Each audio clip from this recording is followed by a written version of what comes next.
Texas A&M on this one. Now, Texas A&M, team I always like, just always like the team just for being them, those Texas football strong teams, the Longhorn, Texas A&M, and they recruit well from California too. Quite a few people that got picked up and went over to Texas A&M. Now, this year, Texas A&M, they get back 7 on offense, 4 on defense, and this coach over here, Jimbo Fisher, I know someone who doesn't have really kind words to say about this guy, but despite our opinions to some of these things, he's over here at this Texas A&M squad.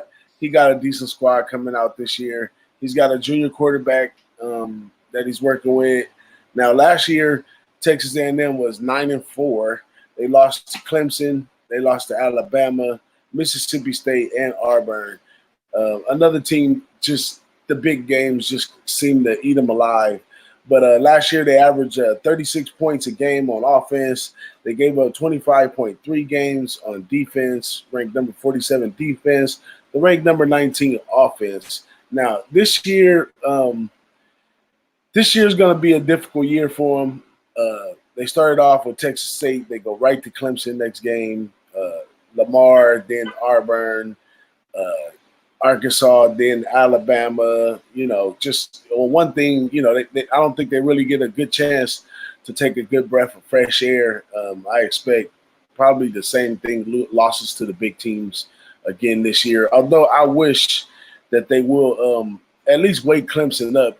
Clemson, to me, they played a decent game last week, but they could be a lot better in a bunch of areas, and they need to play that one team that's going to shake them up a little bit. So I'm looking at the Aggies this weekend with all optimism, hoping that they do something.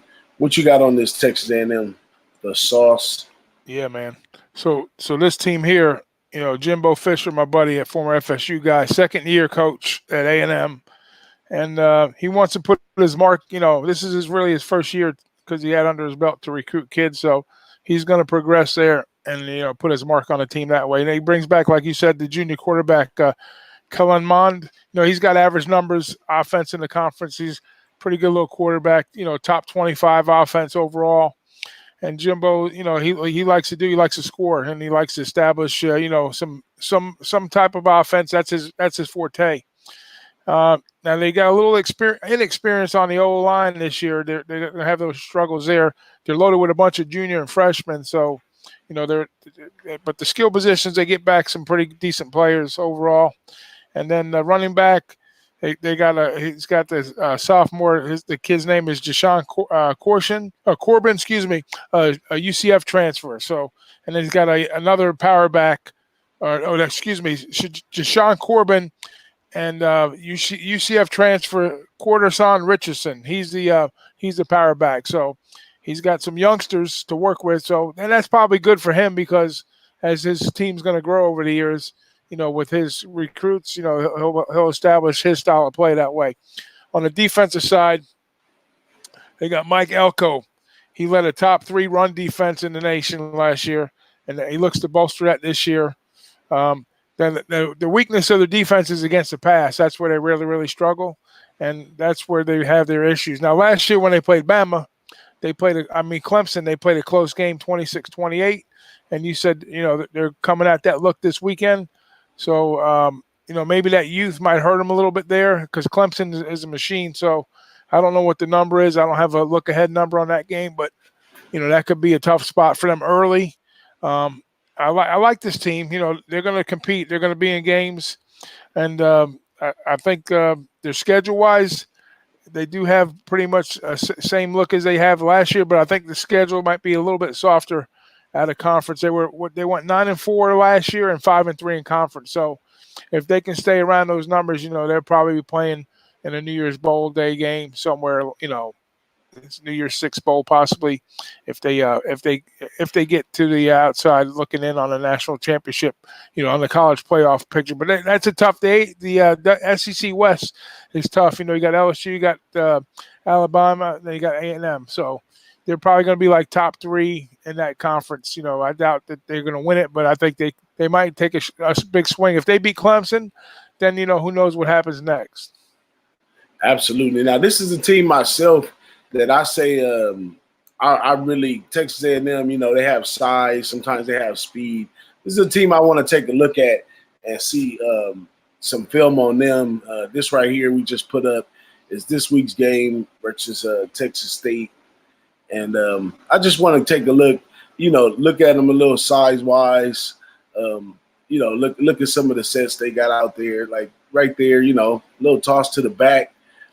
Good blocking up front. Guy, that back's pretty fast too, but looked like he was a little light as he went down. But yeah, this is a team that you gotta really go through with a fine-tooth comb and look at how they're gonna match up against this Clemson team. The Clemson team coming up this week, that guy missed a block. The Clemson team coming up this week has a really good defense, and they have a lot of depth on that defense. So I don't know. I seen the line right now is sitting at minus 18. That's a big number for a game like that.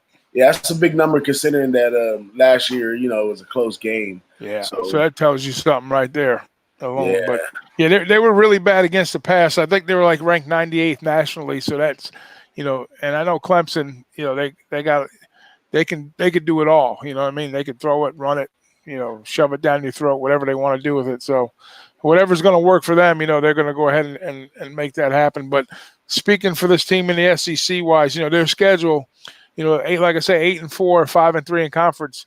Some of this schedule might take some of those W's away from him this year. The out of conference games he'll probably get some good looks at, but some of the tougher in conference games, with losing 3 in conference, and they lost 1 out of conference last year, and this is an out of conference game too, so they could be kind of right back in the position they were last year, looking at 8-4 possibly, or maybe 7-5.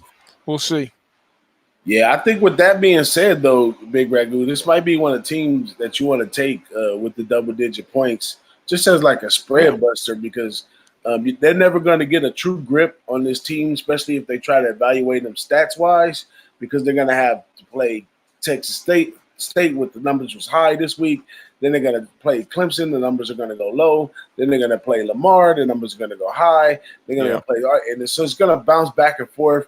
You might get a good double-digit line on them as a dog. I would probably lean taking them plus the 18 in the Clemson game, but we'll have to study some more tape of them as we, got it up for y'all right now. They playing Texas State, so they look wonderful out there right now. But size-wise, playing together as a group, they do look like they have that intensity that could cause another 28-26 game against this Clemson team. So I'm gonna keep a good look on Texas A&M. It's been a long time coming from them. Like you said, the season schedule this year is all the way against them, and we're looking for some offset odds because of the scheduling. Yeah, I agree. But that's my take on Texas A&M. You got anything you want to add to that, BigRagoo? No, I'm good on that one. Absolutely.